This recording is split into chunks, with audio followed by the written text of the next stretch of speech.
Welcome to another episode of the Strange Motion Way podcast. I'm your host, Tim Strange, along with Carrie Strange. So it's been a while since we've done one of these. We're going to do an event recap. We have been slacking on these because we've been having a lot of great guests on here. So we're going to jump back to, I don't even know what month this was, May? As we do this, it's July, so 2 months of events we're going to do. Yeah. So we're just going to touch on... And we're actually going to skip a month, because we did April events too. We didn't do that. So we're just going to... It's been too long ago because we don't remember what we ate yesterday. So we're definitely going to struggle through some of these May events. Oh, I remember you had a bad day and you made me bring tacos home. I remember that. That's what we ate yesterday. I don't know if it was a bad day. I was just tired and didn't feel good. It was a long day. Okay, so let's go... That one on your list is up you first. Okay, so May, the same time that you're in Nashville at the Good Guys show, I am in Texas at LS Fest Texas, which used to be a night event, and we kind of changed it a little bit this year, and went more to the daytime. People seem to like that a little bit more. The thought process in Texas was under the lights. Start at noon, do it later as it cools down, but people can't grasp change. Yeah, people don't like change. I particularly thought it was a good idea. I liked it. I guess the vendors didn't like it as much.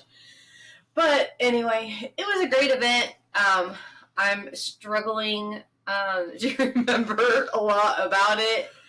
But it is a 2-day event, which I'm extremely happy with. I love the 2-day format. Friday, Saturday event. So, but we do the same thing. When did this happen? When we started doing events, it was Saturday, Sunday were events. And like local shows, when we were starting to do local shows to try to get our name out for our shop, Sundays were the big show. Mm-hmm. Now, I don't think hardly any show on a Sunday is good anymore. Okay, so we don't do a lot of local shows. Yeah. So we don't know what the local scene is like. Where our cruise-ins that we go to are Saturday mornings. Yeah. But the national events and the bigger events, definitely, Sundays are travel days, and people have a tendency to head out and get back home so they can get back to work on Monday. I guess it's easier to take Fridays off. A lot of companies, one of the companies that we work for, but one of our clients, they actually have set Friday afternoons off in the summertime. So come noon, 1 o'clock, they're all out, and I don't remember what they call it, but they do it every summer. A lot of hot rod shops do 410s, and I know a bunch of my buddies' shops that do that. Some of them take Friday off, some of them take Mondays off. I think I'd want Friday off. I would want a Friday off versus a Monday. Although, I don't know, sometimes Mondays I just like to sleep. It's true. But the phone rings off the hook, so that doesn't ever get to happen. So anyway, LS Fest Texas, it was a great event this year, but it does definitely have a different vibe than the LS Fest West and the LS Fest East. A, with it being the 2-day format. B, we do a no prep drag race on the front straight of Texas Motor Speedway. So that's different. You would think being at Texas Motor Speedway, there's a lot of room, but once you start bringing 4 or 5 different segments inside the racetrack, it fills up very quickly. We always get a really good turnout of show trucks. There's always a lot of trucks at that event. We do a truck shootout, which is weird because it is kind of the ladder of the events with LS Fest, or Good Guys have an event there, and then a couple weeks later it's the C10 show, and then the very next weekend is our show. But the people in Texas support it. They come out. It's a really good event. The older people, excuse me, say the events aren't like they used to be. Because back in the 80s and 90s, we're old, from the 1900s. Thanks, Lily. There was, Good Guys was just getting its start. There was NSRA. It was Street Machine Nationals. Had like 6 events. Super Chevy shows. And that was kind of it for the big shows. Now you got C10 shows. You got the LS Fest. You got all the Holly, the Mo Party, the Ford Fest.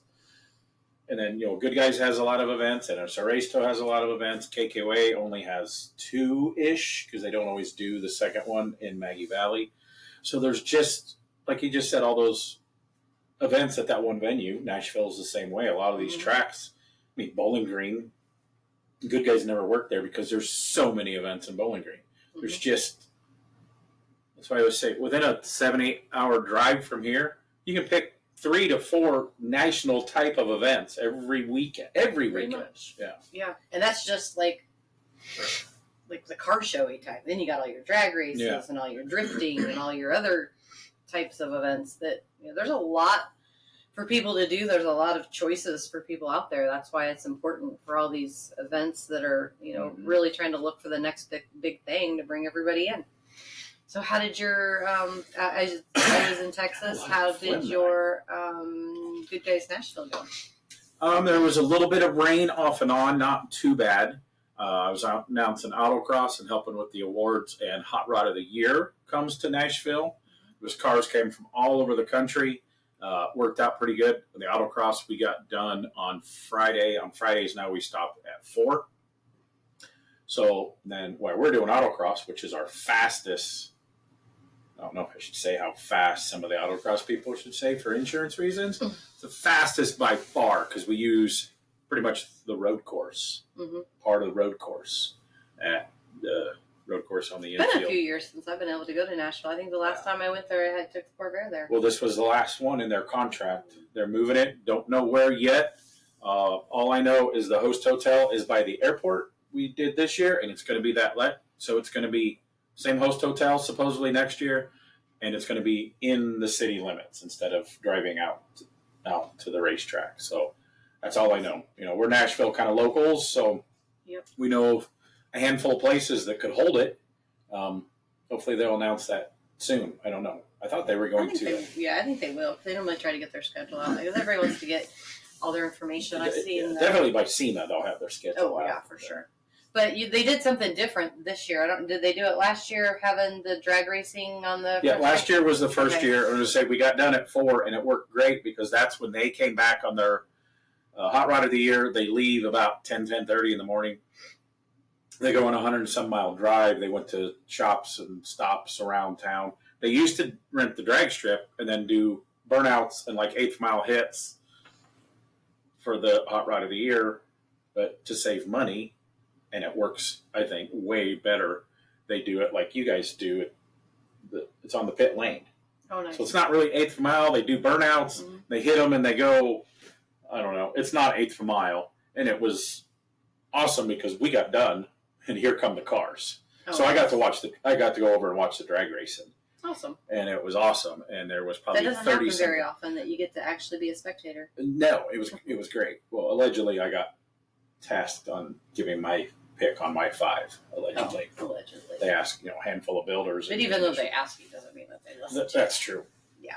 I did hand in a sheet.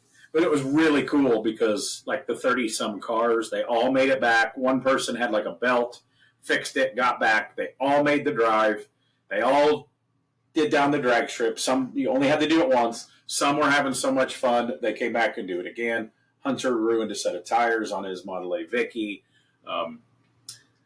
I think those. Cody Walls ruined his clutch. His clutch was because the second he wanted to come back. A lot of these guys were having fun, so they wanted to do it twice. Yeah. And he revved it up, and his tires weren't matching the rev speed of the front. And he goes, "Yeah, it wasn't really spinning, was it?" No. And I go, "I smell clutch." I like those reliability runs. Yeah. I think that's really cool. It's very cool. It's hard to do, especially when you're dealing with 30-some cars. It's like going on Power Tour and, trying to get in line with 50 to 100 cars. Yeah. It's hard to do. But they had a great group of cars from all over the country. Let's see, Dutch Boys had a car in the top 5. Cody Walls, which is getting in the Rod and Custom Hall of Fame this year, had one in the top 5. Guys from Roseville there was 2 cars with inline motors, Cody's and the guys from Roseville Rod and Custom. Let's see. Scott Banowski built Hot Rods and Hobbies, green Model A. Everything Scott builds is perfection. One of the best painters out there. And then the winner was, again, they did it 2 years ago. South City Rod and Custom, Bill Ganal and his guys brought out the baddest blown injected first gen, like 33 style wheelies, black with blue flames, half Pro Street, and the way the exhaust cut out, they had that chassis dialed. It did the biggest, smokiest burnout, and it just kicked out the smoke like a John Force burnout. What motor did it have in it? It was a small block. I thought it was a Hemi or big block, but it was a blown injected small block. That ain't got no Hemi. Didn't have no Hemi in it. Shame. Their last hot rod of the year when it did. So the winner, what was it? Narrowed it down to 5. We did interviews. Me and that was Jeff Thisted's first on the DJ. DJ Axel could not come, and Jeff Thisted was doing all request weekend. So. I think he just says that. I don't think he actually. He took a request for me at Columbus. Oh, okay. I go. Well, wait a minute. I go. I want Pennywise, and he's looking up. He has no idea. I go. You got to be really careful on the Pennywise song that you would pick to play on. So he told me that. There's a few cuss words. So I was like, just play Buddy Holly for me. Because I asked for Social D, and he did not play it. So. Yeah, Social D probably easier to. Yeah. But yeah, it was a great weekend. And that with the weather, it was supposed to rain. There was a windstorm. Ripped the Alloway awning off of their big rig and flew it into the swap meet. And that's still a 3-day show, right? Yeah, I think because of the reliability thing and all that. Big Oak's trailer got damaged. The QA1 didn't, so there was a windstorm. Did not, as he said. Did not. Thank God. And then during the awards, when Bobby does the Builder's Choice there, I said, so we hear Bobby was selling awnings in the swap meet, and he just looked at me, too soon, Tim. Too soon. Yeah, the Big Oak trailer got diamonded, and they had to get a new trailer. I mean, It was a gnarly wind. But yeah, pretty good weekend. The weather, I think, kept some people off, so with the new location next year, maybe it'd be a little good. But it always rains that weekend. I think it's rained the last 3-4 years there. The weather was better than it was forecasting. It did. So we just had a small little bit of delay, but not much at all on the autocross. The people in the tour, they were away and they drove in some rain for a little bit, but still not. Which as bad at Good Guys Autocross, you guys don't autocross if it's wet. No. Yeah. Normal ones, because we line it with K-wall. Right. So you get loose, you're going to smash into K-wall. This one's on the road course, but it's so fast so fast. Yeah. It shouldn't be for everybody type of fast. I did talk to Dave and Sherry from Forge Line this weekend, and Dave had a blast. He loved that track. So. At Nashville? I think Debbie. Because he likes big tracks, too. I mean, he did good this weekend. We'll get through.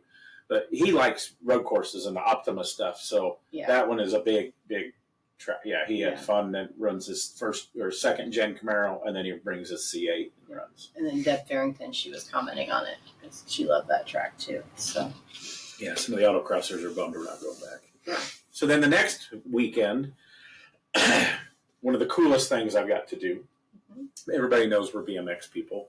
So Flow Racing, some people know that they do. That was the next weekend? It was, was, because Lily, that's why, okay. Flow Racing does drag race coverage of Radial Tire and Chili Bowl and a bunch of stuff.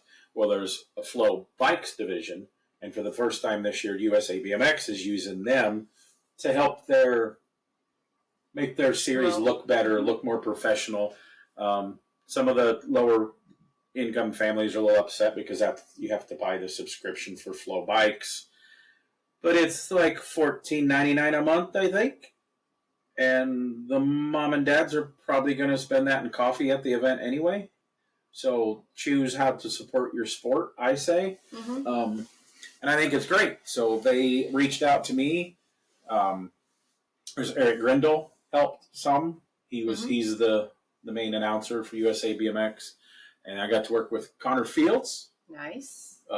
Multi-time national champion and Olympic gold medalist. So it was really pretty cool. I'm the old BMX guy, and he's retired.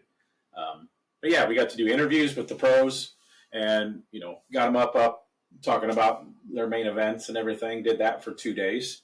So it was really good. And it sounded like it went well. They tried to hire me for another one. I was already booked for Good Guys Columbus. Sounds like I'm doing Louisville. They haven't figured out their team for that. So yeah, I think it went really well. That's one thing that BMX has been lacking a lot of is the understanding of the sponsorship and the understanding of how to promote their sponsors. They've never really had a platform other than their own. So it's kind of nice to be able to get out on a different platform and get some of these riders acknowledged and used to representing their sponsors in a positive light. Yeah, but then like Connor, been there, done that, raced. He's the exception. Him and Barry and a couple other ones are the exception to that. But he goes, when I was a racer and they'd go to corporate meetings for non-BMX sponsors. Mm-hmm. And that's hard to get non-BMX sponsors other than like energy drinks and stuff like that. And it's like, oh, so where can we see your sport? Mm-hmm. And he goes, they pretty much laughed when, you can watch it on Facebook Live. Mm-hmm. Or you can just watch it on YouTube Live. Yeah. And, it's good that it's on YouTube. It's not that the production is that, it's just that's where they were putting it because it's cheap to do that. Right. But with this, now it's a little more, you go to a boardroom for a non-BMX company, it's like, it's on Flow bikes. Right. So that gives it a little more pop.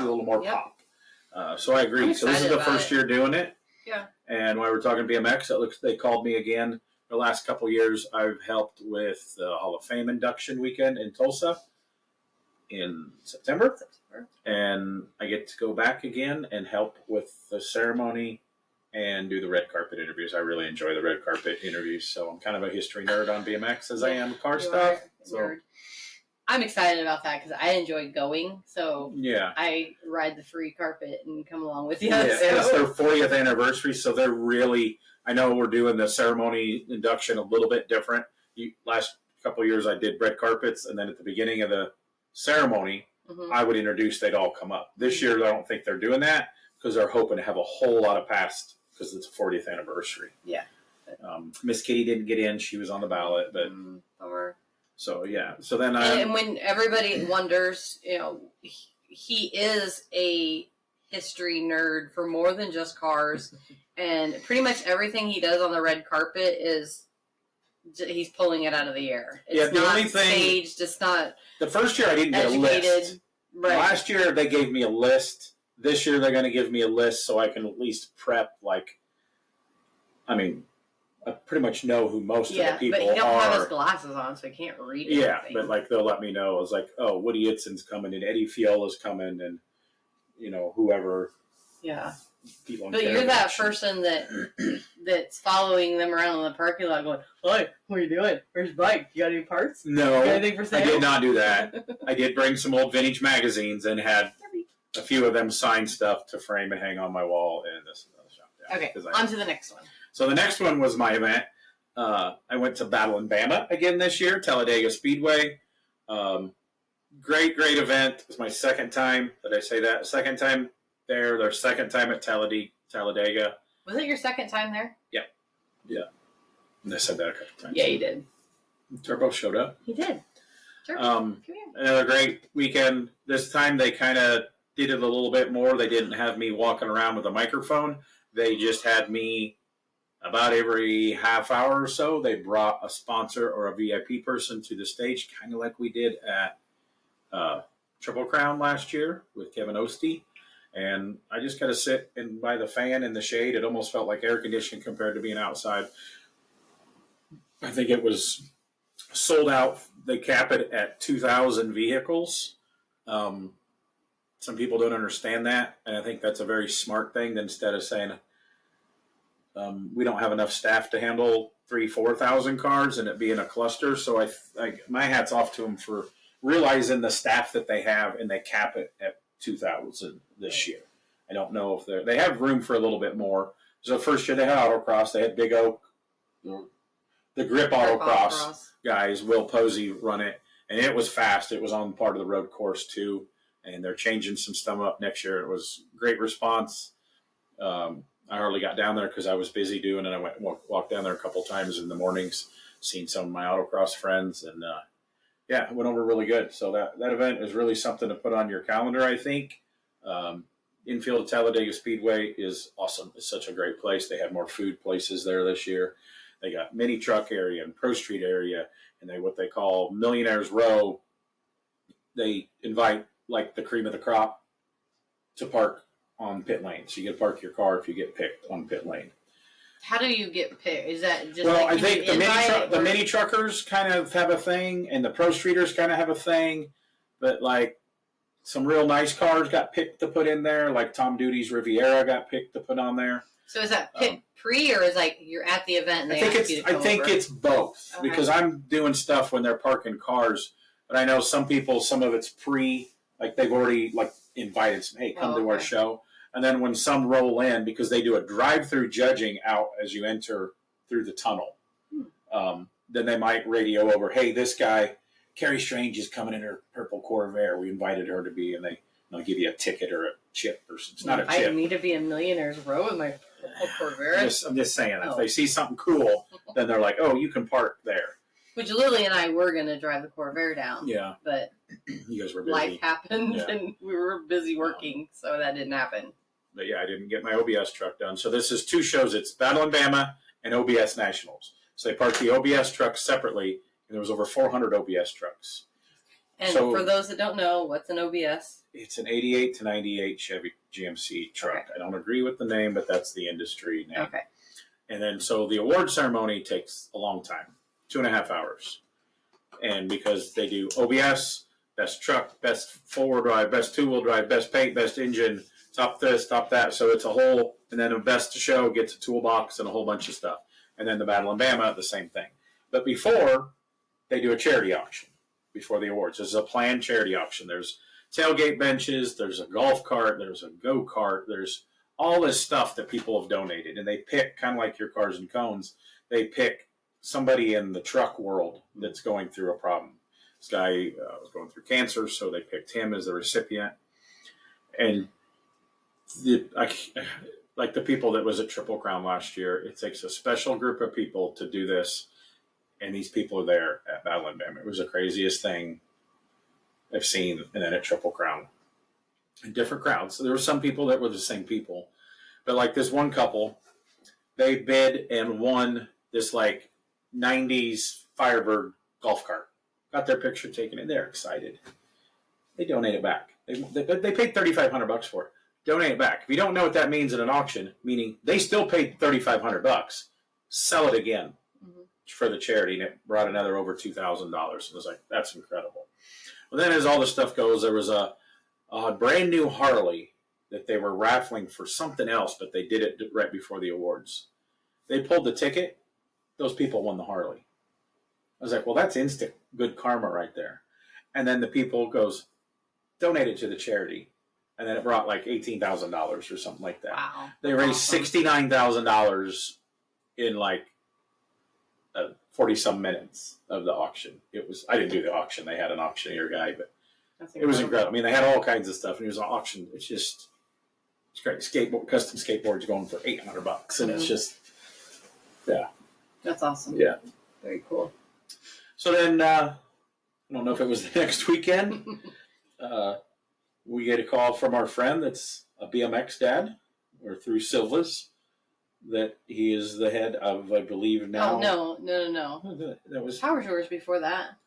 Because Power Tour Power Tour is the week right after Battle of Bama. That's why Lily and I couldn't come to Battle of Bama. Okay. So, I had that written down wrong. Yeah. Okay, Power Tour. The next weekend is Power Tour. Which I wasn't going. Nope. So Carrie leaves and goes earlier, and she bribes me because it was like, I'm staying home to work. Well, Custom Car Revival was in town. Yep. So I drove up early Saturday, went to Custom Car Revival. That's not on my list, but I'm going to talk about that for your Power Tour, because it basically was before Power Tour started. Kevin Anderson show, we had him on last year for our podcast. They cap it at 200. It's in a hotel the day before. They go around either private collections or speakers this year. I wasn't there Friday. They had Larry Erickson, another one of our past guests, and another GM designer that gave a symposium, like a speech on designing. And of course, Larry Erickson designed Catzilla. But I got to see they were still there. I just didn't get to see the speaking thing. And hung out and seen my custom peeps and watched all that. And then came over to Power Tour and kind of got stuck helping you guys and helping Suzanne. This is kind of the reason you bribed me to come. On Sunday they do is it the VIP and Platinums or Platinum it's Club? Just Platinum Club. They do a dinner, always someplace for the Platinum. So I went and helped, also did some check-ins with Suzanne. Mm-hmm. And it was at the Dallara IndyCar factory there in Indy, right from down around the corner from the actual speedway. Mm-hmm. And it was so cool, like you couldn't take pictures. That's how cool it was, how they do all the carbon fiber, the race things. So Dallara supplies, IMSA teams and all kinds of stuff. They build chassis for road race cars, but they are the sole supplier for IndyCar right now. There's only one manufacturer in that. So very cool. So I did that, and then you did Power Tour all week. Yeah. So we started out on, Sunday we got to set up, or Saturday we started setting up, and then Sunday was our first day for our pre-registration, basically for our platinum, gold, and long haulers. They get 5 hours to come in on Saturday and get their credentials ahead of everybody else, and then the platinum has their dinner that night. So try to get them in, get all their credentials taken care of. I think we checked in about 1,700 people in 5 hours. Jeez. My sister's out there directing traffic. Which was great. We had BMX girls, BMX moms. Yep. Sandy came from Von Hot Rod's wife came from California to help. Yep. And Carrie Bewley's kids helped. Yeah. Had a really good group. I have to give a huge shout out to Chris Lacey, because not only did he help get his bowling team to come and help. I did not know this. Yeah. His son registered people. And let me tell you, child labor laws don't apply to Power Tour. This kid is 10 years old, and he killed it. Like, he was helping people. He was answering questions. And this was a kid that does, like, he was always like you, like behind mom and never talking. Mm-hmm. And so funniest thing is, I talked to Chris this weekend, and again, I was giving him props for how awesome his son was. His son is now doing his own YouTube. Oh, yeah? So awesome. So he's completely supporting it, and he's like, yeah, he's got his own YouTube. I don't know what it is, but I'll make sure I find out and let you guys know so you can follow him, because this kid was a rock star. He was getting tips from people. Like, I think he got like a $5 bill from somebody and a $5 bill from another person.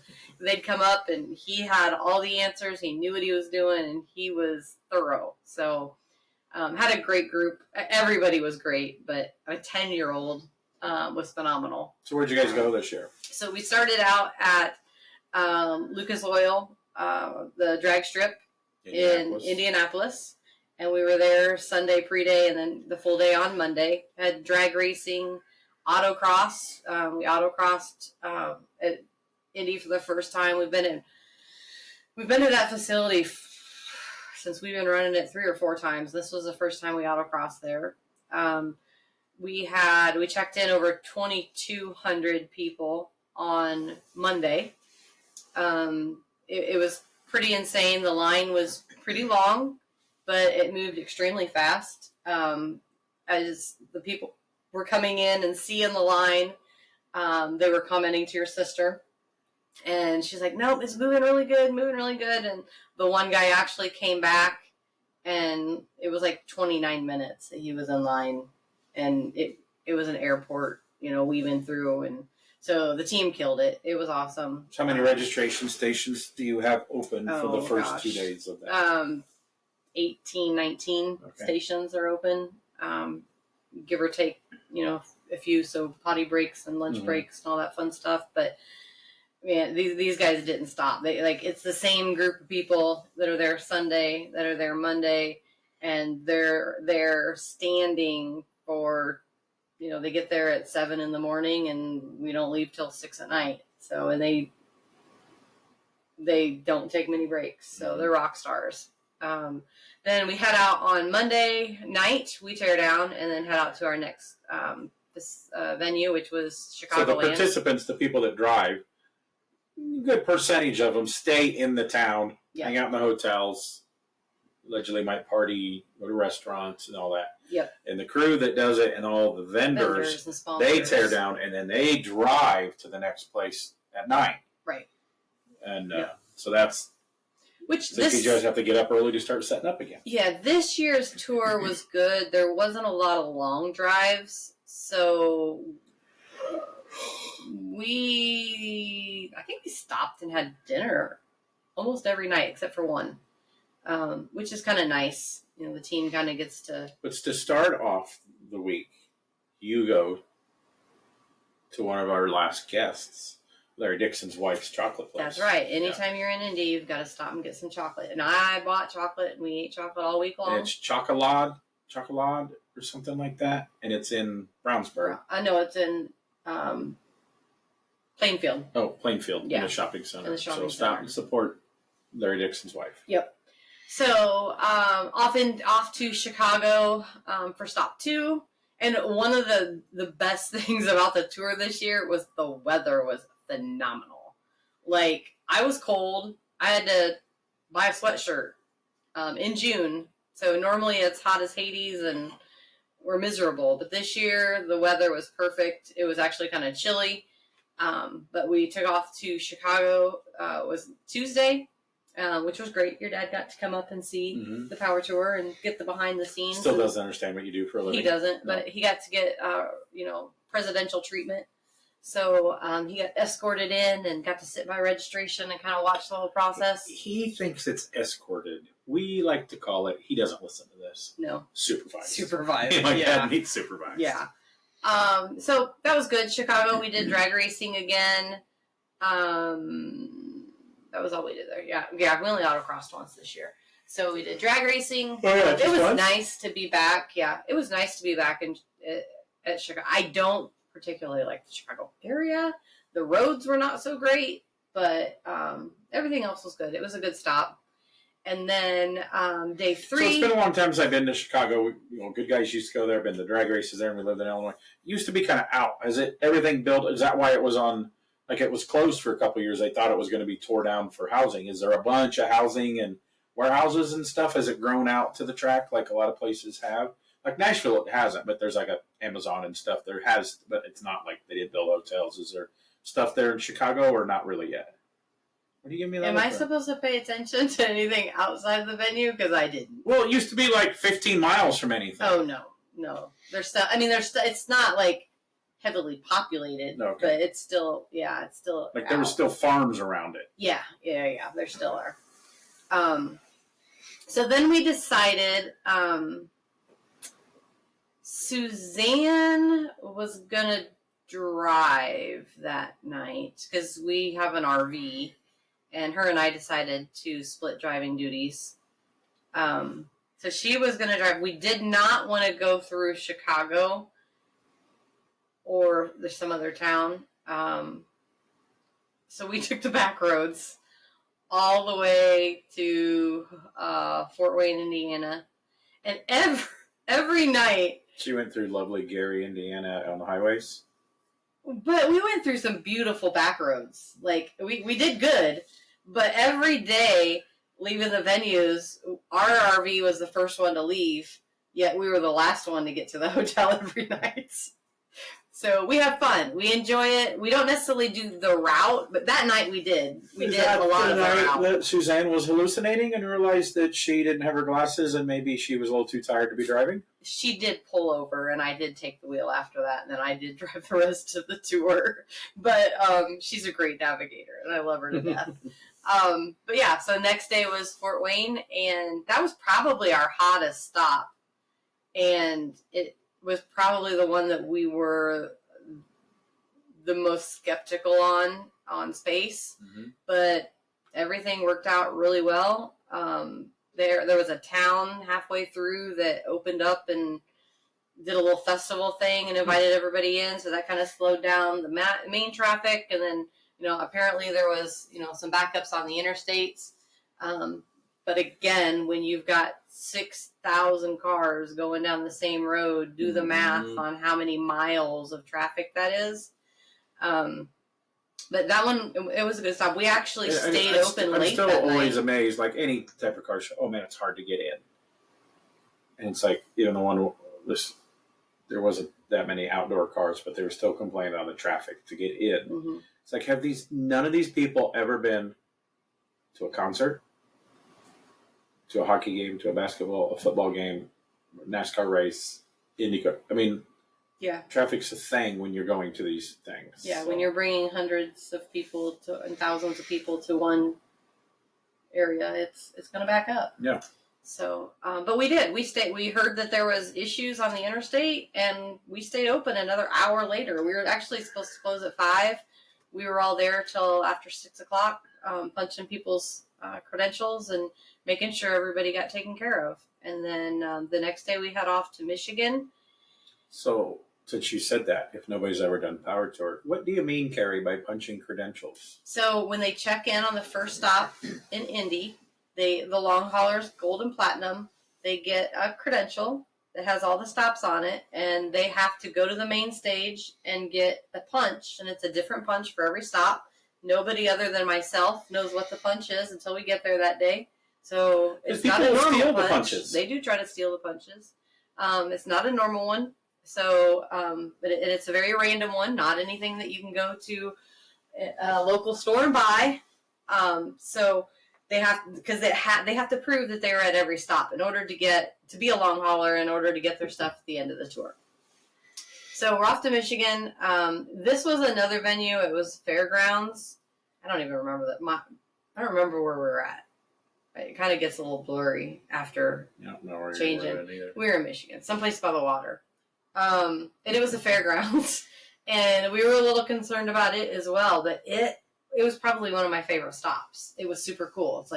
It was like its own little city, and it was a really cool, we had bands on the stops that there wasn't drag racing or autocross or anything. They had live music and some really good bands that came in and played. So that was fun. That was a good one. And then we did take a detour. The registration RV took a detour. We went to the beach, even though it was cold, but we still put our feet in the sand. And then we went and stopped and had tacos on our way to, imagine that. I know, to Norwalk was our final stop. Summit, which is always a great place to go. If you've never been to that drag strip, they have the most amazing ice cream. So, and that's what they're known for. Is it used to be $1, and it's like, I think it's $3 now. Oh, I thought it was $1.02 or something. No, I think it's $3. I don't know. Somebody bought me ice cream. But it's still like bigger than this cup. Like it was a lot. Yeah, there was a lot of like a pound of ice cream. There was a lot of ice cream thrown away out of the RV refrigerator or freezer because we couldn't eat it all. But that was our last stop. That's where we do long hauler handout. So that's when, we congratulate everybody for making it, and metal plaque, and they get a certificate, and they get their punch, and it's a celebration. Some of them might have got a punch. Yeah. Or deserved a punch. No, it was good. We had a phenomenal tour this year. So super excited. Which is that good, because I think we talked about this. There's new owners of the Hot Rod magazine and the events. Yep. The Hearst publication. So hopefully because you just never know when somebody big company buys another big company on what the future of stuff is. So hopefully it was really, really good. Like Tim McGann, the editor of Hot Rod, he kept doing these live feeds I was paying attention to, and he just kept saying, I can't believe that. Like, he thinks it was the best power tour ever. Like the most well attended. He really does. It was good. It was really good. It was really good. It was good. Look up Hot Rod Power Tour West. So I think I'm going to try to take the whole week off next week or next year, and do it again like I did in the panel truck. So what is the anniversary next year? What was it this year? What number? I did the 25th in the panel truck. I think this was 31. I don't think that it's an anniversary. Has it been that long since I've done it? Yeah, I don't think it was an anniversary year. Well, every year's an anniversary. Well, every year is, but it's not like I did the whole 25th, I'm pretty sure. So, I want to do it. My OBS, again, wasn't done for the summer. I want to do it. Well, I want to do it in my Corvair, and maybe you should do it in your you have to work. You have to drive the RV. You have to work? Yeah, you do. Oh. I don't know. All the registration packs were put together in our house by Lily and the kitty cats. Someday I want to drive it. I want to be a participant. Yeah. I don't think Jimmy and Wally was allowed that. Jimmy did it one time. In an AMC. Doesn't really work at the tour. But it's fun. I absolutely... He's like a spokesmodel. Okay. I absolutely love the Power Tour. Like, it's funny because... It's a totally different crowd. I'm going to throw him under the bus, but Bill Tishner's always given me a hard time about thinking, oh, how, because it's so big. Well, Power Tour's got to be harder than LS Fest. No way. LS Fest is so much harder working registration than Power Tour. I would do 3 Power Tours easily within, So, but no, it was a great week. Had a great team, and that always helps when you've got, we had a lot of return staff, and people get to know us, and Suzanne's been doing it with me for 8 years now. Really? Yeah. And she's retired because she's old as hell now. She's not old, but she is retired, so she's going to be doing it for here on out. Was this the first Power Tour my sister helped on? Yes. She helped for the first 2-3 days, stops, right? Yeah. And I'm pretty sure she's locked in for the future because she had a blast. Cool. It was fun. So. And I told people that I was messing with her in Indy, and told people that this is my sister, and she used to sit on my face and fart. I didn't tell them face. I just said she used to fart on me because I censored myself. Oh, and now you just bit. told everybody that's watching this podcast, all 3 of them. Yeah. All right, what's the next event? Next one. I don't know how many weeks was involved there, but brand new event. You didn't talk about the NASCAR race because I stopped you. Oh, yeah. We went to a NASCAR race here in Nashville. We were like, oh, we're home. We should get tickets. And we did get tickets. Wait a minute. No, wait. I was wrong. Because you weren't home when we did the NASCAR race.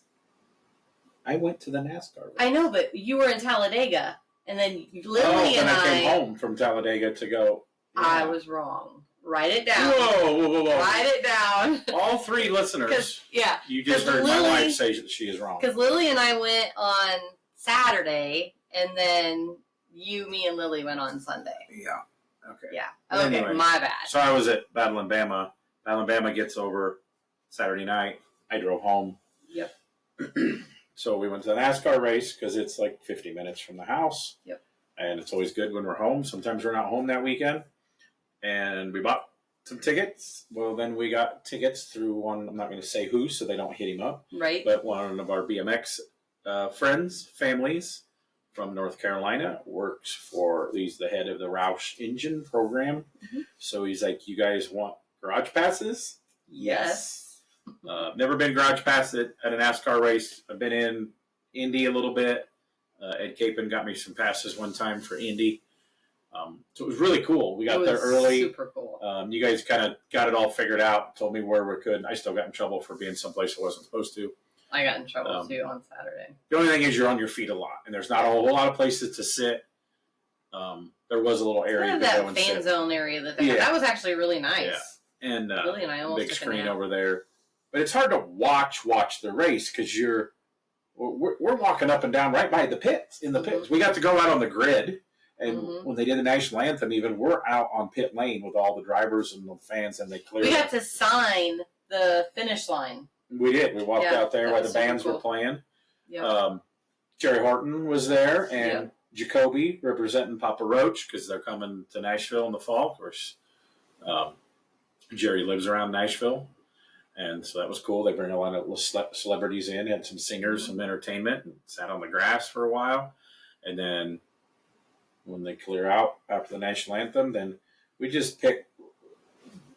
I always knew it, but those crew guys and ladies are extreme athletes. Like there's some ex-football players or whatever, there's just, it was really neat. So we'd be like, oh, let's go watch Chase Elliott. Oh, let's go down here and watch whoever, it was really cool to watch all the teams and all the pits and when they did good and when they didn't. And of course there's screens everywhere for their team's logistics, and so you can kind of watch the race, but it was really awesome. It was so cool. Thank you, BMX Dad. That's right. For we had getting us to that. That was. We all 3 did. Lily she was so excited. Yeah, she'd never been to a race until you took her that day. I mean, she had so much fun. I took her to.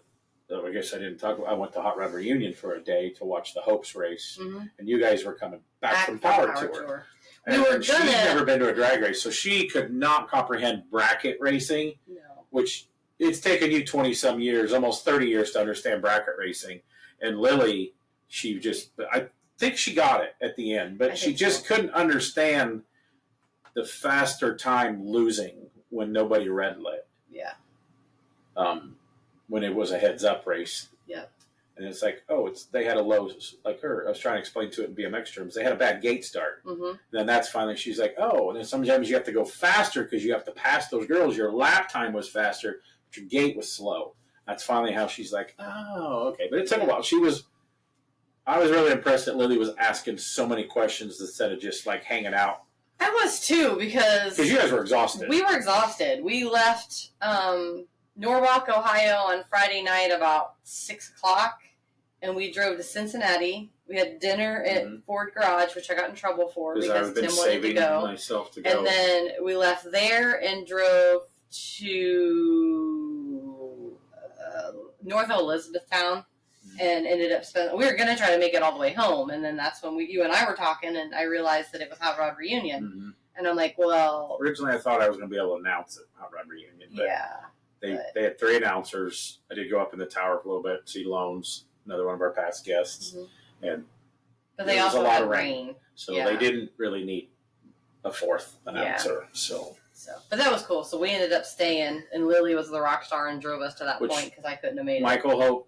In his 7.0 alcohol-injected Hemi car, made it to 2nd round, and he red lit. Right? Yep. And then Brian Hope, first Hot Rod Reunion, well, Wally Park's Nostalgia Nationals, everybody still calls it Hot Rod Reunion. Yeah. Their first race back in Bowling Green since Brian's dad, Ron Hope, has passed. And they actually named the Cackle Fest in honor of Ron Hope, so we had to get the Ron Hope Cackle Fest t-shirts. And Brian made it all the way to the finals. Lily, I have your shirt. You left it here. Lily doesn't watch this anymore. She will. She was super excited. Brian made it all the way to the finals. Red lit. Burped it. Said, I'm going to... In his head, he was mad at himself. Then he got back on the throttle. Says, I'm here. I'm going to go for a ride. And it ran the fastest run that he's ran in quite a few years. So it was still... They were kind of bummed they didn't take the title, take the trophy home in memory of his dad. They had a good run. Everybody's safe. Nothing blown up, nothing expensive, so that was really cool. So it was fun. And then we don't get to do that very often. So back up here, I go flying to Pittsburgh for the Whiskey Throttle Fair, the first Whiskey Throttle Fair. So a few promoters, and then John Harrison. He goes by West Mantooth. What's West Mantooth? Mm-hmm. That was one of the guys on Ron Burgundy's name. Oh, okay. He used to work for Kill Carrie. Now he works for another shop. So he was in charge of curating, inviting 30 indoor car shows. And so he invited me out. So they hired me to come out and do some work, some judging and some MC work. So it was really cool. It was different than anything in their first ever. They had rain. But mark my words, this event is going to be ridiculous in a few years. Allegedly, they might have had almost 10,000 spectators, and it rained off and on. Like rain. So they had Harley burnout guys that did tricks, burnouts. Burnout Nationals came. Like, that's a thing. Like, they showed up with like a 28-foot merch rig to sell Burnout National stuff. Mostly trucks. And every person, they put on 3 extra shows than they were planned. Like, they were just having fun. I was supposed to announce the burnouts, but they had the guy that came with the motorcycle. Kind of a rude person to me. Like, nobody told him, like, hey, this guy our announcer brought in. Yeah. They only had one mic out there. So Saturday, the promoter guys was like, hey, we want you to go out. So I went out there, and he was standing there early. He'd stand up on the K wall, and he looked at me and went, But you don't know what you're doing. He was awesome. He was doing stuff, and he just had that voice. He had no sleeves. He had a mullet. Tall, little tattoo guy. He was awesome, though. He had the best voice for burnouts. Of course, he did great with the motorcycle. Wait, when they're doing a burnout, you don't have to have a voice because they can't hear you. Oh, the sound was good enough, and the crowd was really big out there. And, of course, he knew the motorcycle guys, so he's doing stuff I wouldn't have done. Mm-hmm. He's, like, you as an event person would have had a heart attack. No. He's jumping in the air over the motorcycles as they're burning around. Where they're doing the trucks, he's out in the smoke, jumping in the bed of the trucks. Okay, sometimes you should not promote that kind of stuff. I know. That's dumb. But that's... Somebody's going to get hurt. I go, I would have broke a hip.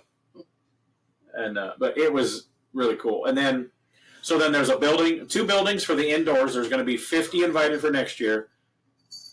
Which I just seen a post today that they put out the dates for next year. So last week. Hopefully it's not a conflict, so they've hired me again. Yeah.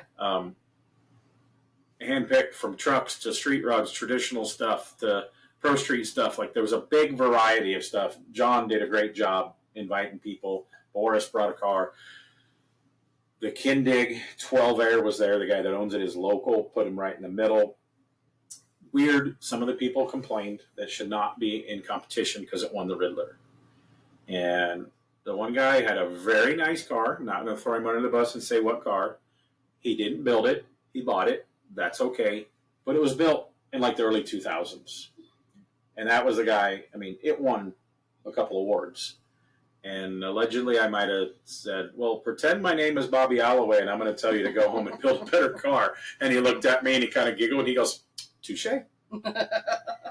But so along with this car, poor Bobby. There was an outdoor car show, which wasn't, they had 100 and some awards. The rain kept it down to not quite 100 cars. Yeah. They're really good. Big like muscle cars with awesome Mercuries and some rat rods. And so then they had a little bit of car show or car type vendors. There was a fabrication guys that did etching, that did some of the gifts and stuff. There was a dyno. They had a competition for a dyno. It paid money. The highest horsepower was a Cadillac that has 2,300 horsepower. It won the dyno competition both days. And you walk down, the car show was 2 buildings. There's more room for more cars in those buildings. Out by the burnouts was a motorcycle midway. Sunglasses and jewelry and clothing and upholstery people set up, probably 30, 40 vendors out there. You come back to the fairgrounds this way, the 2 car show buildings, and you walk down. The dyno was right out the main car show building, which the car show was called Captain Choice for Denny Terzich's dad. They called him the captain. So the Terziches were involved because they're locals around there. Big car scene around Pittsburgh. They get an ISCA indoor show. And then the next building, I think across the way was Merch, a place, the guy from has a mall place selling Vans shoes and cool shirts and jewelry. You can get piercing done in there. So I kept telling you this was not a Good Guys show, not a Street Rod National show. It was not a Holly show. And then the biggest amount of people that came on Friday anyway was for the tattoo stuff. There was probably 30 or 40, I'm talking, incredible tattoo artists in there. Every day they had competitions, tattoo of the day. I think there was $4,000 in prizes both Friday and Saturday for the tattoo convention show. Wow. I've never been to a tattoo convention. I don't know. Yeah, we did. We went to one in Vegas or something. We went to walk through one. We've been through one someplace. Anyway, and I was working, so it's not like I could have booked something, but man, some of the art, it was blown away. But I'm walking through there, and it's like, you go to tattoo, not everybody has tattoos. You got that little sound. It's like a dentist drill. And then finally on Saturday, I was like, it's just music in here.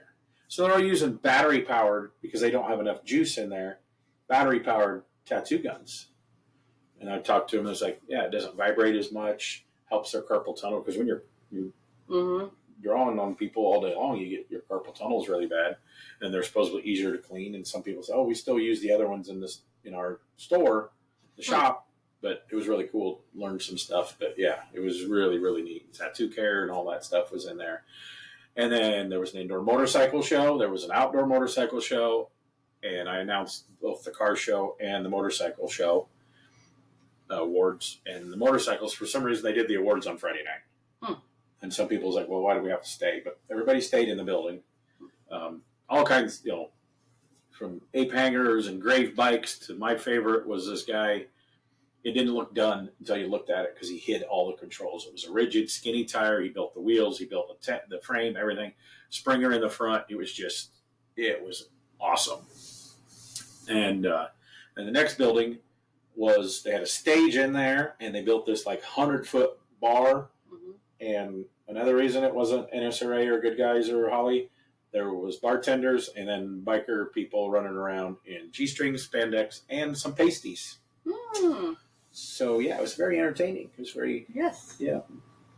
Not one of them called me sir, so I didn't feel as old as I thought I was. But So it kind of had like a Sturgis vibe with the car show. Probably, but then music was ridiculous. And I'm talking ridiculous. So they have not cover bands. There was a couple cover bands that did like rock and roll, like Van Halen and Skid Row and stuff. Then there was, I think, with the rain, the cover country band got canceled on Saturday. But Friday, I know I'm going to miss a couple bands in here. There was Smacked. It was a Godsmack tribute.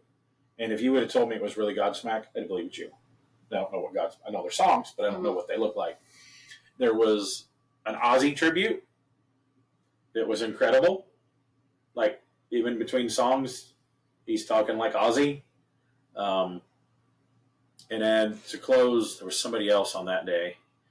And, I go down for a couple songs. But then at night, the big one to close Friday night.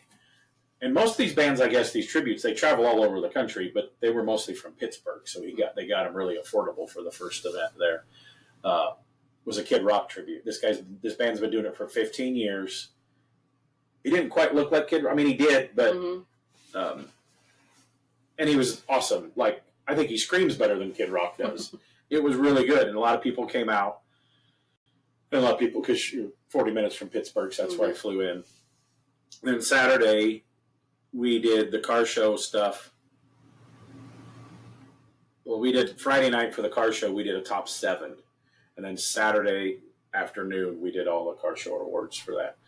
But the bands on Saturday was Twisted Fate, which was the cover, like 80s, 90s metal-y stuff. And the country band got canceled because of the rain. And then Livewire, which I've heard of this, they're a Motley Crue tribute. Not cover. When I say tribute, they got the costumes, the facial hair, the dance stuff. And like, I sent a video to Jerry Horton from Papa Roach, and he goes, that band is better than Motley Crue is now. They were absolutely incredible. And they were supposed to play on the main stage, but with the rain, they went to the end. The sound wasn't as good, but like there's fans from from Pittsburgh with their shirts on for like some of these, like 3-4 of the band. Yeah, and they were blew my mind. They were incredible. And then there was another tribute band that I can't remember. I should have wrote them down, but the real Buck Cherry closed the show on Saturday night. It was $50 for spectators to get in on Saturday, and like the car show people or motorcycle people, they were like, "Well, that's expensive," but you can't see Buck Cherry for $50 when they're headlining. So I mean, Buck Cherry was really, really good. So they had a thing in their contract that a nice outdoor stage that they don't play in the rain. So everybody's worried that they weren't going to play. Like, I talked to some people drove 3-4 hours to come see just Buck Cherry. But they did. It stopped raining. They were out there squeegeeing the stage, and they played, and they put on. And there was quite a few people there that night, and people came to see that. Of course, we love live music. And then Sunday, the show kind of like people started leaving, and not many people came in. They did discount the spectator gate. There was a couple bands, like I didn't walk down for the one, and then there was a country band that was playing, and it wasn't a lot of people because it was really hot. So people were watching from the buildings out. So there wasn't, 30 people out in the sun. And it's like, guy playing a harmonica, he's giving 110% rolling on the ground. They put on a show for anybody that was there. It was pretty cool. Awesome. And I walked down there and like, it was a country thing. It's like, they've had CMA, CMT nomination, and this song made it to the top 5 in the country charts. And this one made it to 20. So it was a really good, I don't remember the name because I'm not a country person, but the music was incredible. It was worth the trip. I don't even think you sent me any videos of that. Yeah, I didn't. No. It was really hot. And then we were helping, get cars out of the building and stuff like that. Kind of was, I wasn't working too hard on Sunday. Cool. Well, and while you were there, I was in Somerset, Kentucky. That was the anniversary of the 25th anniversary is this year of the Somernites Cruise. So I went up because it was Mopar Madness. Which this cruise, they do it every month, and every month has, like you say, Mopar Madness, Chevy, whatever, or what Corvette, whatever. So, so I went up and set up a booth for Moparty, And the big feature that day, was they were jumping the General Lee over the City Square water. But actually, John Schneider was there. Bo Duke. Yes. So Friday night, John Schneider did a concert, so I got a ticket to that and went to that. That was super cool. And he's hilarious. And when the cousins were on for a season. Yep. Corey, the one that was Corey. Yep, he was there. And you got me a couple things signed from him. You didn't get me anything from John Schneider. John Schneider's line was insane. You said all the vendors and even like the ice cream place were selling out after noon. They sold out of ice cream. There was a lot of people there. How many years they've been doing this? 25 years. And they said this was their biggest they've ever had. It was crazy. Yeah. General Lee Jump, it's been all over the internet. Everybody's seen it. She did a video on the YouTube, so when you're done if you're watching this on YouTube, you can go to our other videos. Yep. It's great. They made the water blue. Blue, yeah, and, it was super cool. But as a safety person for events, you were a little freaked out. I had a panic attack. The car got against the wall when it landed. Almost took out a photographer. And it was probably a good thing because I don't think the runway was very thought out, and there was people down there. There was K-Wall. There was. But, It was crazy, but it was something I wanted to be a part of. It was kind of epic, wasn't it? I wanted to be there. The videos are, it was epic. Look them up. It was crazy. Yeah. But then I was so wound up from that, I drove all the way home that night so I could get home to be with my cats. So, So then off to the next one. Didn't you do something else after the cruise in, or did you just come home? No, I came home and worked. Okay. So then, Des Moines. Des Moines Good Guys, which was when we were recording this a week ago. Yep. I announced autocross, Des Moines and Columbus, back to back. Little bit of rain on Saturday. I blame my dad because he's a farmer. He brought the rain, got there about noon, and it started raining. Friday was phenomenal, which they had. So crowded. Thursday was a situation because the America 250 came. That was the celebration of the 250 years of America. I know. I'm just struggling. So we went to that.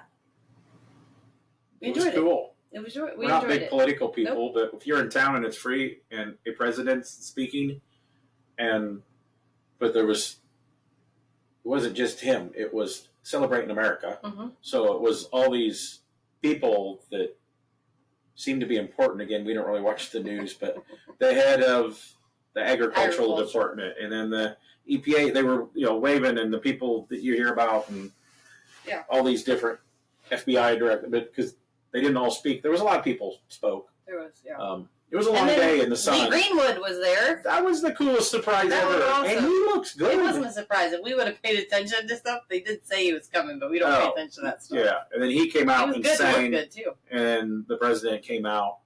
But that was really cool. He looked really good. Yeah. Lee Greenwood, we weren't very far from. No, we were probably in the 20th row, maybe. Yeah, but Lee Greenwood come out. It was really cool. It was kind of cool. A lot of people.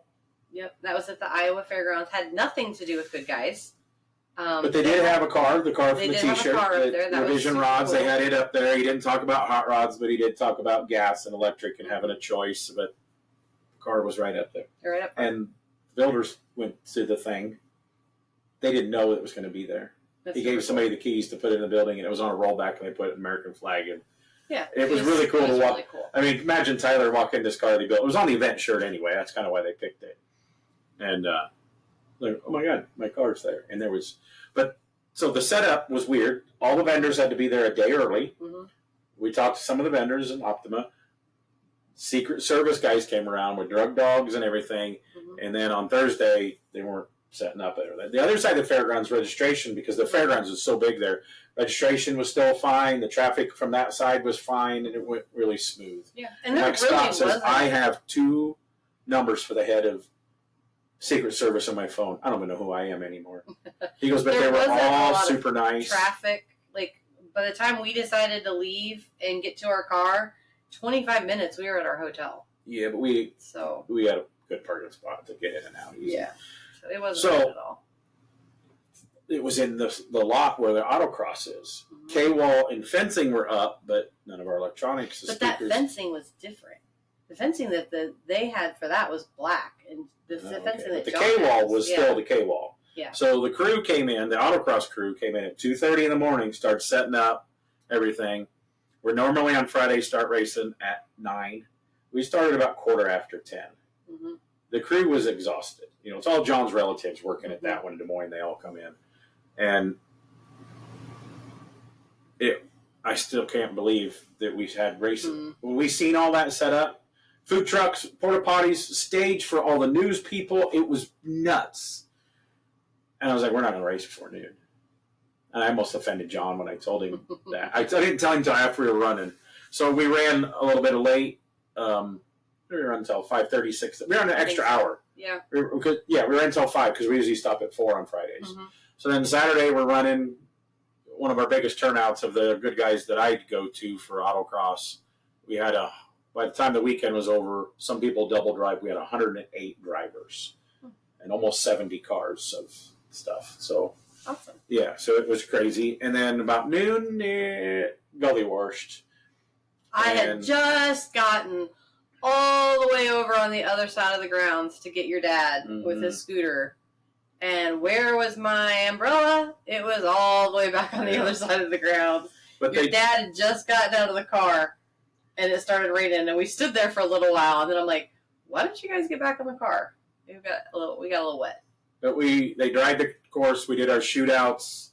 Now wait. About 4:30, they dried the course. Wait. We need to. I was going to back up. Let me finish. To back up. We did our shootouts. Okay. We ran until about 6:15 because the grounds stay open for cruising, fireworks, band, cackle fest. Well, it rained about 7:30. Mm-hmm. So we went to the hotel. They got the fireworks in at 9. So to back up Friday, while I am over there working.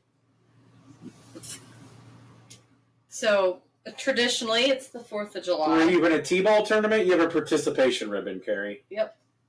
So, because Friday was the 4th of July, they did it on Friday. And I'm just going to say, I'm mad at Jeff Thisted because he did such a good job doing DJ Axel's job. They brought him in for media and worked with DJ Axel and Matt, the social media.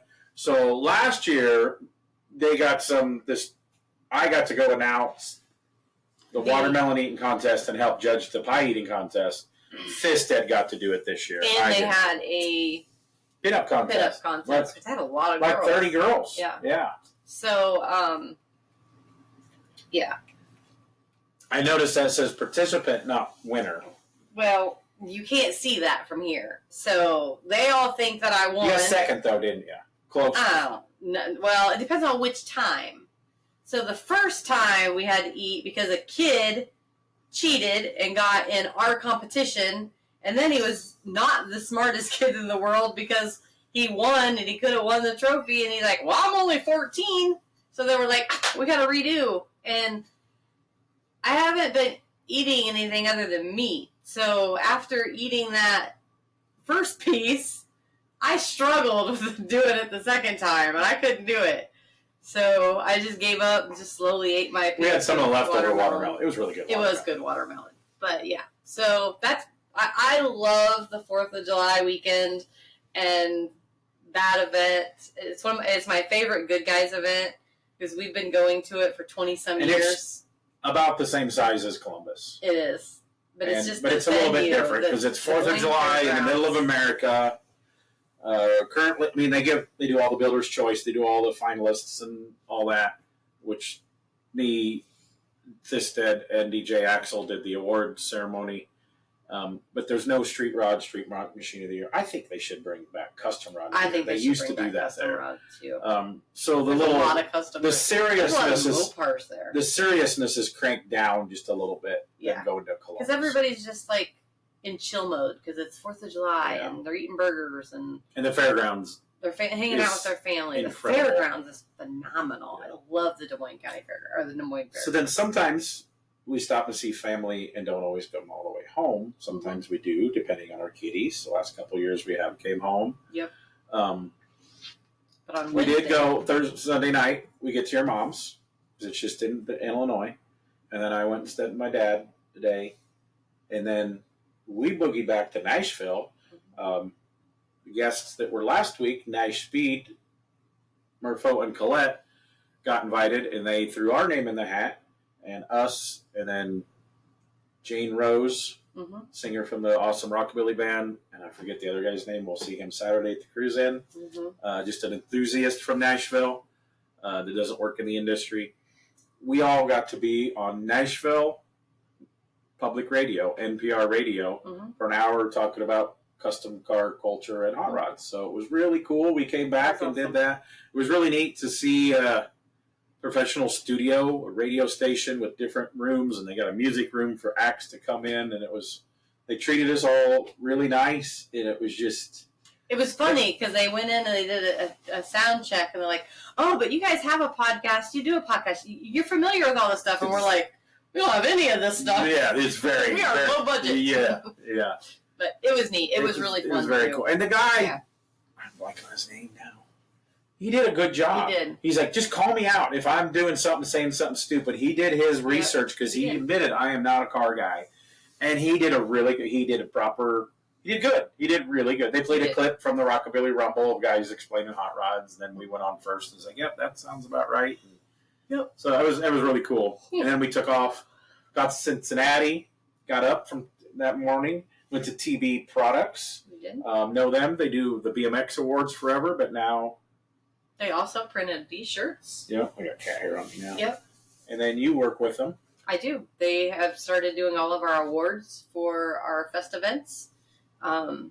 So we use them for that, and then we also use them for Mo Party, and they come and do the merch. So. Yeah, they handle all the merchandise for us. Really cool. You know, they're BMXers that run the company. Facility. Really neat. Yeah. Do a lot of stuff in-house, couple buildings, bikes. They had one of Matt Polkamp's bikes hanging from the ceiling, and it was very cool. Get that tour. So yeah, you could say like, we're going to get Cincinnati and hit up TB Products. Yep. So if you're ever in any need for any embroidery, screen printing, trophies, custom awards, anything like that, TB Products. And the lady in the hat room has the best.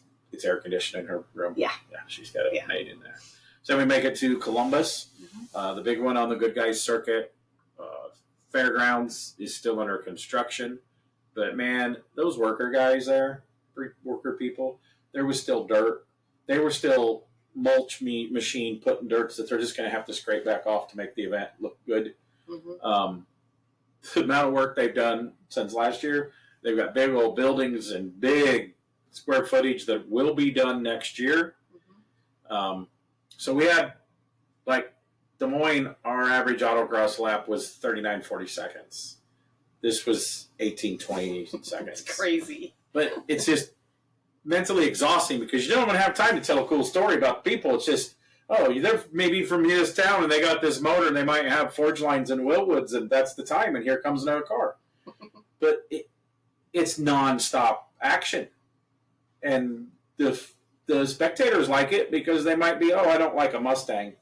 So, here comes a vet, Right. It's just boom, boom, boom, boom. It's just, it's mentally exhausting. When we left on Friday night, Tim got in the passenger seat right away. And I'm like, apparently I'm driving. And he's like, I can't drive. I'm just mentally exhausted. I was. But, yeah. But it was a good day. It was a good day. Saturday was really good. It was hot. There was nothing on the radar. There was no rain for Saturday. And then about 2 o'clock, we're like, okay, we're going to start another rotation. So people that don't know autocross, if one person gets 5 runs, they all have to get 5 runs to make it equal. Otherwise, people will complain. I was talking to Brian Hope today. Drag racers the same. It's got to be equal. Yeah. If you get 3 runs, everybody's got to be 3 runs before you go in the shootout. So we started another round, and we thought we was going to be good to do our shootout, and then all of a sudden something pops up on the radar. It wasn't the staff radio's over. It was, but it was small on the radar. It was small on the radar. The wind and then it picked up. Started coming, and and then all of a sudden the radar went, and it came so fast. We covered all electronics. We didn't finish the rotation. John says, "You guys hold on to this," and we were by the one fair building. and some people left us. The 2 temp workers stayed with me and Shane. I can't believe those. The other temp workers went in the building. Sue went in the building. She looked at us and says, "Yeah, I'm not doing this." She left us. Of course, we would let Sue go in there anyway. And it downpoured and was raining sideways. And we're holding on to the 10 by 20 pop-up, which ended up collapsing. One lightning strike tickled my arm. John's like, "There's no way that's aluminum," but it tickled my arm. I mean, not like you have metal in your arm, but not even as bad as like an electric fence. But I felt that got my attention. I didn't pee myself. Shiver? It was almost, yeah. And then there was a bag from another pop-up that was there, and I had it. I was trying to crawl into it because the rain was coming, and then still holding on to the thing. It was so it stopped. It got humid. Could not dry the course because the drains filled up, and part of the track had over 5 inches of water in it. So we called it and didn't do our shootout, but they double the points, and there's a whole thing for the autocrossers because we could not run late because at 5:30 in the building on Saturday night we do Street Rod and Street Machine of the Year, narrow down the top 5, and then they unveiled the new giveaway car too. Mm-hmm. Yeah, so that was really neat. I don't know if I can remember. And the storm, it was a massive storm because it rained again when we were in the building, didn't it? It did. Well, yeah, it did north of there, and because that's a lot of places, hotels and restaurants had no power, and restaurants had no power. The pizza place we wanted to eat, we were going to cheat that night and have pizza. We couldn't. Yeah. So we cheated and had tacos. But I can't remember all the 5. I know Randy from the Paint House got in the top 5 for Street Machine of the Year. You can't keep hitting it. It's loud. It's right there. Sorry, folks. We got the microphone closer than we normally do. The BBT White Demon Duster got in. The Eddies from Cedar Rapids and their cool split window wide body Vet. Hot Rod. Hot Rod Garage and their Mopar yep. twin turbo. Hot Rod Garage kills it and everything. Everybody, I mean, yeah, they're all phenomenal. I'm glad I did not help judge the cars this year because there was a super, super strong dozen. Mm-hmm. It was like 20-some in the building. And then the Dutch boy's car, Angelo Vespi's, mm-hmm. ridiculous, that did very well at SEMA Grand Nationals. So Tim's a history nerd, so told everybody newest car ever being in the top 5, and then ended up winning. It's an 87 Grand National, modified to the millionth degree, which it went and won. There's a big show in Atlanta, the Rick Ross show, that used to be kind of a donk show, and now the high-end cars are going. It won Best of Show, and it's a solid gold key that it's worth between allegedly. It's over $100,000 is what it's worth. And so, yeah, they won Street Machine of the Year. Street Rod of the Year, again, first time in history. Beth Myers had her Sloniker Contender 32 3-window, styled like a Bugatti with a blower sitting out front. She was in. Her husband, Ross, has the Rad Rides, America's Most Beautiful Roadster winner. So husband and wife in the 5. The Carl Chevrolet Boat Flake 40 Ford mm-hmm. with the all polished aluminum H&H flathead with Arden heads on it. Just incredible motor. What is their shop? Detroit Metal Shaping, a hand-built pickup truck that was a Riddler Grade 8. And Scott Movik's car that he debuted in the HRA booth at SEMA last year, the baby blue 32 moved up wheel wells LS that makes it look like a Thunderbird motor. He was the other top 5. And it won the hand-built 36 that Rad Rights built, won Street Rod of the Year. So, and then Sunday, we had kind of a small turnout. There was a chance of rain. So we did our shootout right after lunch, got ready, got to walk around a little bit, look at awards. So we ended that. David Sharp and Mark Golovin battle back and forth. Golovin needed a sweep to improve his points for his championship hunt. Needed to win the time trials and the shootout. He was leading the time trials. David Sharp got him. And then we went in the shootout. It was very exciting. We didn't have a lot of cars on Sunday. I don't know why we even do it. Some events we do Sunday autocross. Des Moines always great, but David Sharp, Mr. Forge Light himself, doubled up and won the shootout. So it was it was exciting. It was very exciting. Very exciting. Very exciting. Like it was very exciting. 300. Was it exciting? 300ths of a second difference between the two. That's how David's is a C8 and Mark's is the famous Camaro Performers Magazine Black Betty 2001 Camaro. So two totally different, polar opposite cars. Dave Sharp's running his carbon fiber wheel hoops that they won a new product with. They did. So that's also a thing they do on Saturday night is best new product stuff. So it's a cool thing, but not a lot of people in the building because a lot of people left when it rained. Yeah, when the storm came in, and a lot of people hijacked out of there. So then the award ceremony takes like an hour and 15 minutes because there's two builders' choices. It's always Roadster Shop and whoever got the trendsetter, and then the Street Machine. Street Rods come through again, so they give a lot of awards at there. So it was good having Thisted and DJ Axel, the three of us, so we didn't kill our voices too bad. Because Sunday night coming home from Des Moines, you had lost your voice. It was pretty bad, yeah. And it wasn't, And then I did sleep in the car for a while Sunday so you morning. go first. So then but I still got my 10,000 steps in. Yeah, so, I don't understand that. I know, but it's because you thought I was sleeping until noon. I was actually out working. Do you have like restless leg syndrom? Is that why you're sleeping? I was not sleeping when you kept trying to call me. I was in talking to a customer.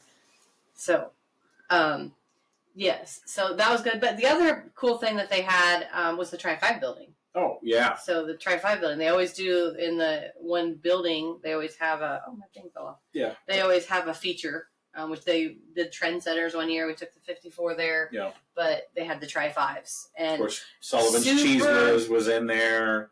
I went over and walked around on Sunday, which allegedly I like to walk around car shows without Tim because I get to see a lot more stuff because he doesn't stop and talk to everybody. But I was walking through and I overheard a grandfather, I assume it was a grandfather. It was a grandfather. And his grandkids. And he was explaining to them the difference and how they could tell the difference between a 55, 56, and 57. And I'm sitting there listening to this conversation, and it wasn't just Grandpa talking and the kids were like, okay, whatever. They were like, they were paying attention. They were involved. They were asking questions. And I stood there for the longest time and listened to this conversation, and I literally eavesdropping. I did, but I walked away like with a smile on my face. Like it was super cool just to sit and listen to that. And they weren't blowing him off. And I walked down the aisle, and then I'm walking back the next aisle, and here they come at me. They're still talking about, and I was just like, it kind of gave me goosebumps. Like it was super cool. So I had to stop this guy and say, hey.